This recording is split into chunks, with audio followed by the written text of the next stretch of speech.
Hey, welcome to the Pharmacy Residency and Money podcast, a member of the Pharmacy Podcast Network. I'm Tony Guerra, pharmacist and publisher, bringing you help succeeding in your career, health, and wealth before, during, and after residency. You can sign up for the email list at pharmacyresidencypodcast.com to get your free LOI template or get editing help working one-on-one with me at residency.teachable.com.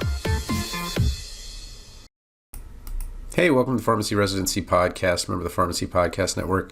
I know you're probably a little bit frustrated that you've got quite a few days until match day, but I wanted to give you a little bit of a heads up on how to figure out what your chances are. Because I think that that's really what you want to know is, well, now that I've gotten an interview, I've done my interviews, and should I be holding on to that community position? Should I be looking for a community position? Should I be thinking about phase 2? What are the chances in phase 2? So, what's my next step? So the first thing I wanted to kind of point out is you can figure this out for yourself.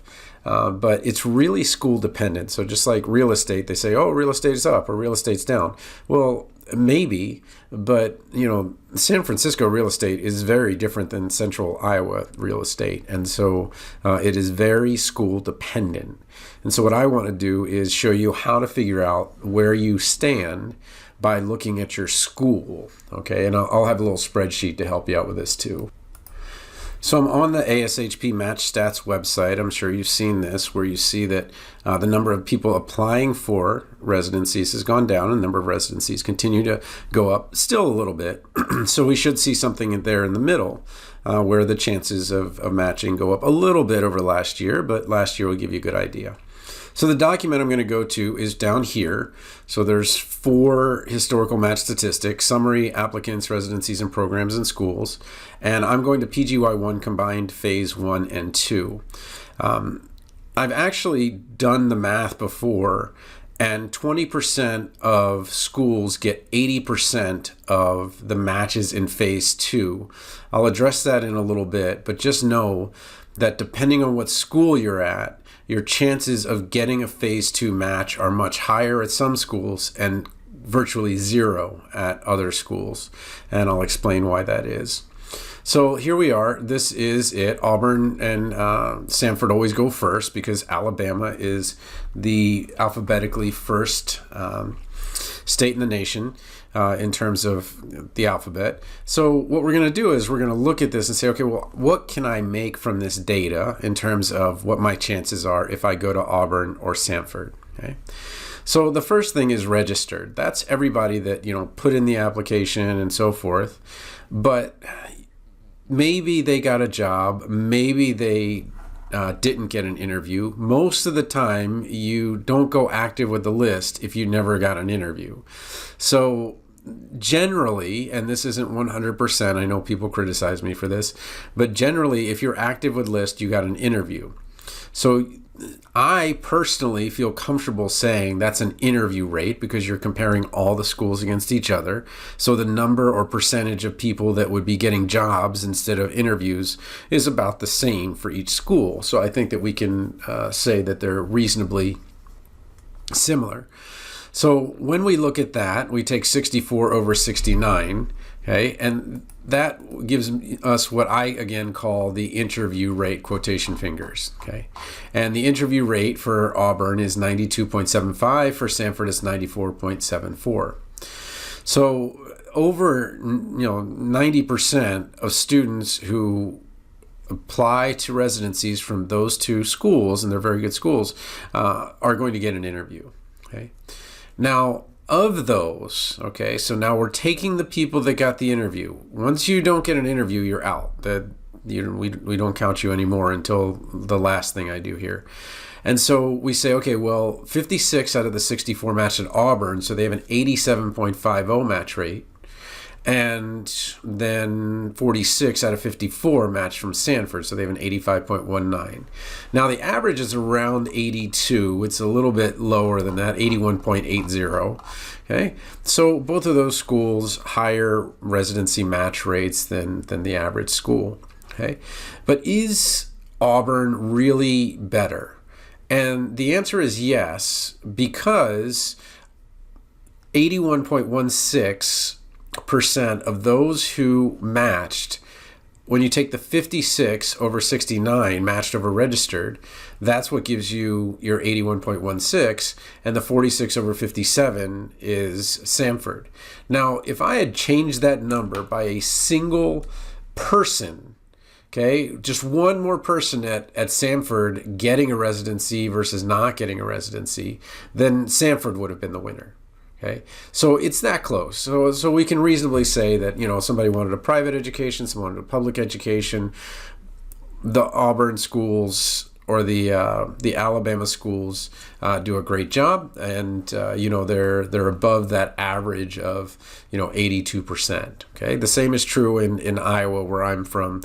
Drake it has around an 86% match rate. Iowa is around 91%,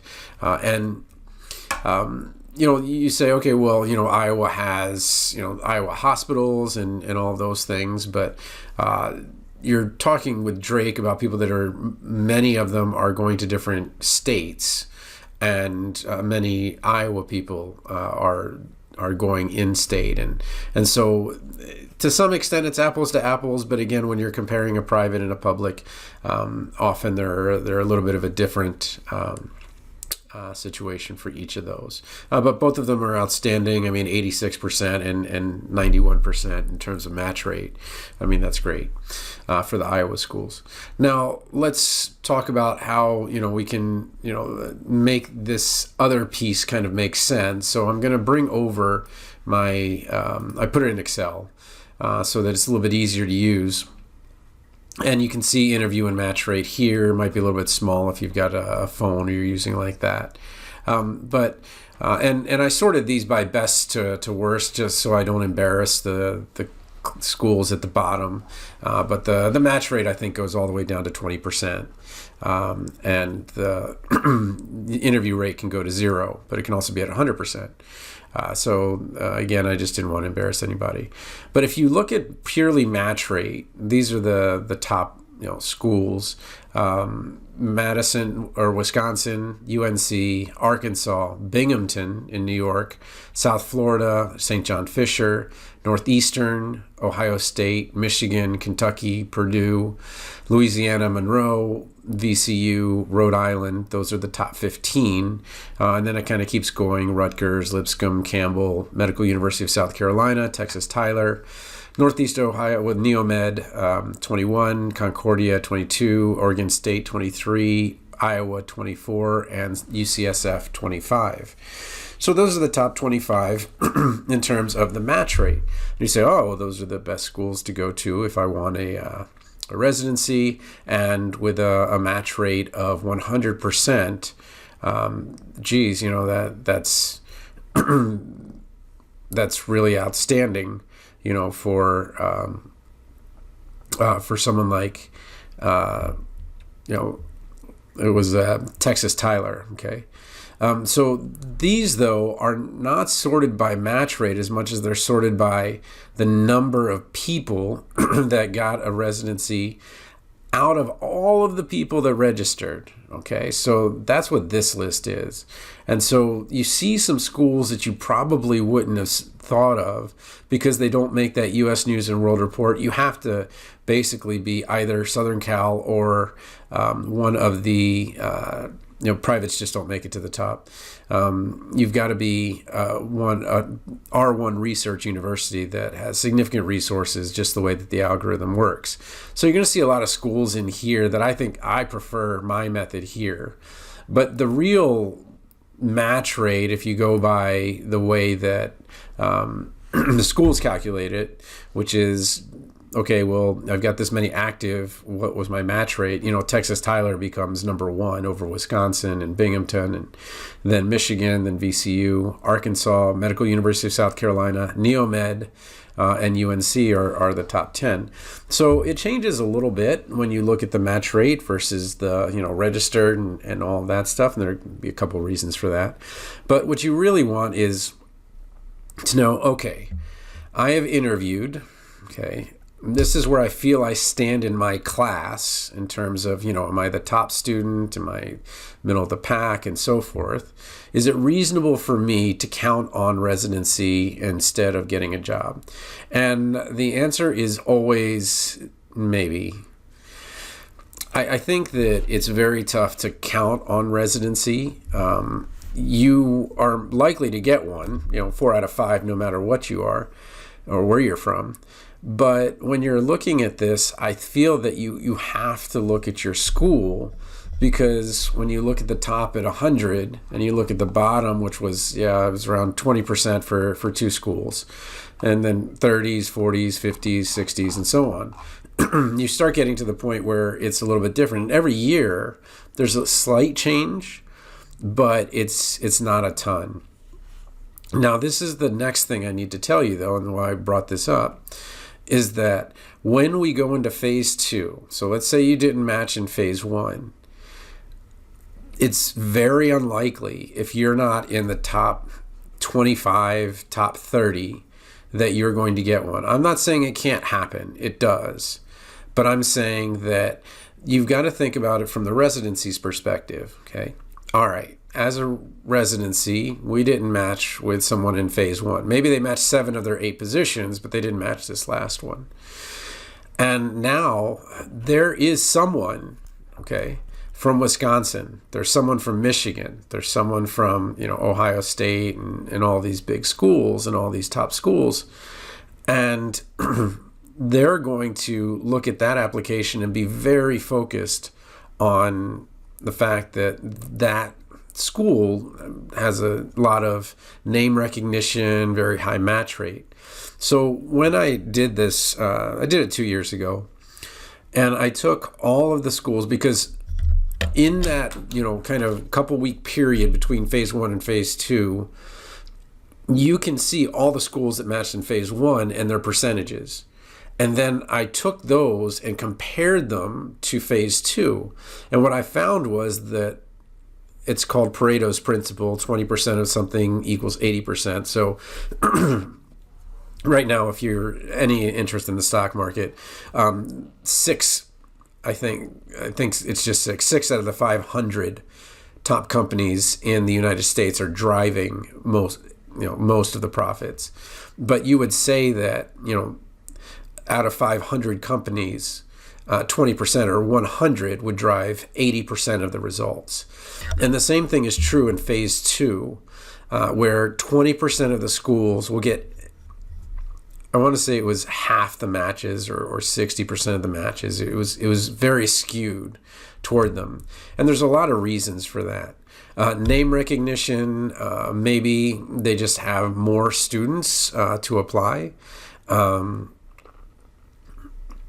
But it's very skewed. So if you are at the point where you didn't get a residency and you are not in a top matching school, I'm not talking USA Today and News Report, I'm just saying you're just looking at the match rate like this. If you're in one of these top ones, then you've got a decent chance to match in phase 2. And what does decent mean? Well, there were, I want to say, 600 spots. And I want to say the match rate was closer to like 40% or something like that. So it's not high, but it can be done. And I even know someone who he worked for me, who matched in phase 2 in PGY1 and phase 2 in PGY2. He's a really neat guy. But anyway. So if you're sitting here twiddling your thumbs like, what do I do? Well, I think you need to figure out whether or not you should be really looking for a position, because this is the kind of horrible thing about the match. Well, let's talk about the good thing about the match. The good thing about the match is, in general, on the applicant side, you're very likely to get your first choice, and it's very unlikely that you'll go past your 4th or 5th. When it comes to residencies themselves, they're more likely to get around their 12th or 13th choice as one of the people that is going to be in there. And that's going to continue to go higher and higher. That is, they're going to get further and further away from the person they really want.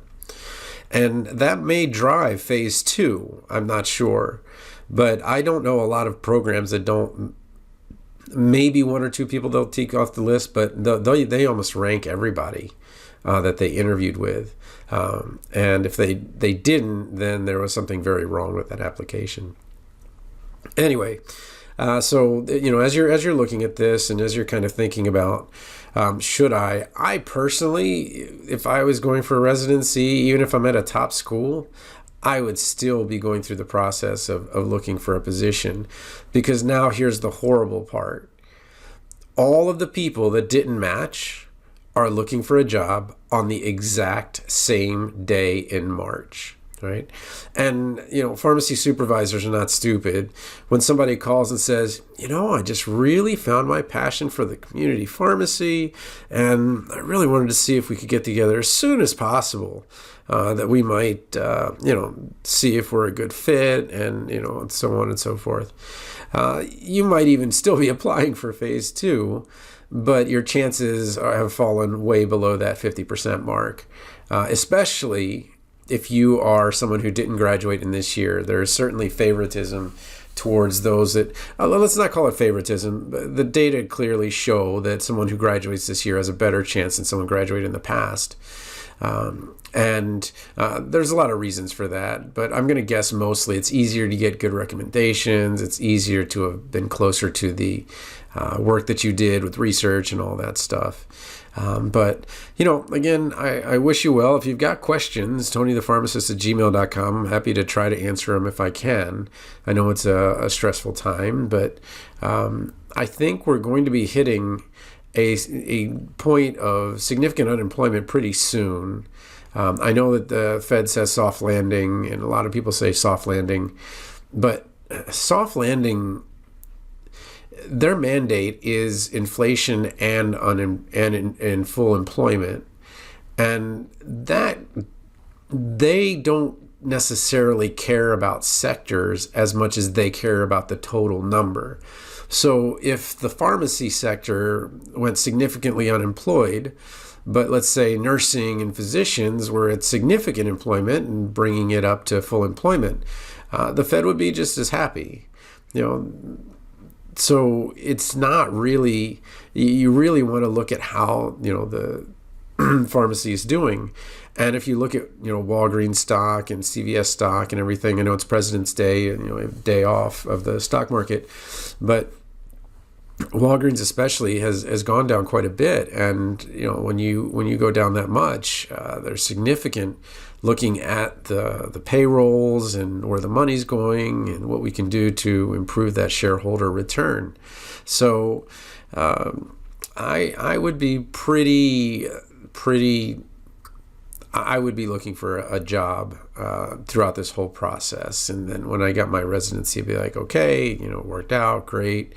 But I think that you don't want to start your job seeking on match day, especially if you have student loans, because it's clear that this whole pause is done, and you don't know who's going to get elected in November. It might be someone who wants their money very, very much now. So, all right. Well, I went almost 20 minutes. So if you need help with anything, just let me know. TonyThePharmacist@gmail.com. I do help phase 2 people if they want it. Again, it's over spring break, so I only help, I want to say, somewhere between 10 and 20. But, reach out if you need anything. Otherwise, good luck. And I know it's a tough time, but just, do the math and see where you fit. And maybe it's time to, start looking for that job. This has been the Pharmacy Residency and Money Podcast, a member of the Pharmacy Podcast Network. You might want to check out our available residency audiobooks at pharmacyresidencypodcast.com/books, or you can get your first book free if you've never been on Audible before. You can work one-on-one with me to get a better residency that will better suit your career, health, and wealth at residency.teachable.com. Feel free to send an invite to Tony PharmD on LinkedIn or email me at tonythepharmacist@gmail.com. Music was by Policy.